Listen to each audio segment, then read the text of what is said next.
I wanted to talk a little bit about homeschooling, which is page 59 in chapter 3.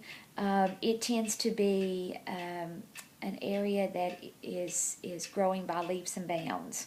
The motivation of homeschooling varies, but often it stems from a concern that children in the public schools may be exposed to problems such as drugs, alcohol, smoking, gangs.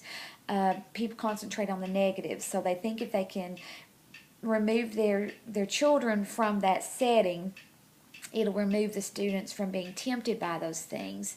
I know at one point Rusty more so than I, talked about homeschooling the children, and I don't see anything wrong with it. I think that's great dedication for parents who really do it right, who are really committed to their children. Right now I'm thinking of some friends who they pulled their daughter out in her sophomore year to homeschool. She since has gotten older. She's 19, still not taken a GED. Someone set it up to where she could go take it, and she refused to go. Come to find out, yes, she had been pulled at sophomore year to be homeschooled, but her parents never worked with her. So she hasn't had any schooling since her freshman year. So she knew she couldn't pass the GED.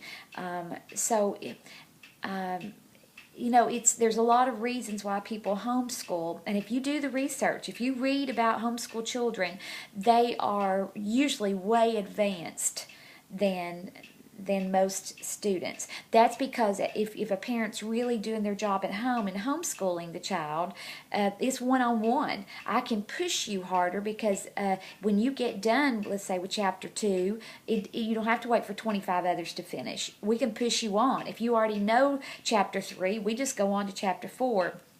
So it's more of an individual type, one-on-one. Anybody ought to be able to move a student at that pace. So lots of different reasons why people homeschool. Some people have lost faith in the public school system. Some folks have lost faith that all we do is testing, but we're not doing anything to improve what our students are doing. And the negatives play in as well.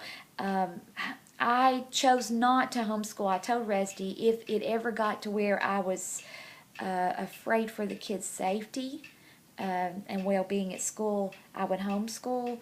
But I wanted them to be acclimated to the real world. They're going to have to work with folks in the real world who may not be the best people, who may not do everything right. I can't protect them forever. So I chose to put mine in the public school system, and I've been very pleased. I am their biggest advocate. A parent, if you have them in the public school system, you sometimes have to be an advocate for your child because you're the only one that has high stakes in your child's success. The number of parents providing homeschooling has grown each year in the last decade. It is the trend. Lots of folks are doing it, and lots of folks are having success with it. If you're committed and you're doing it properly, and your child is actually going to school, then I say that's awesome. No doubt they'll come into college well advanced to their other peers in the class.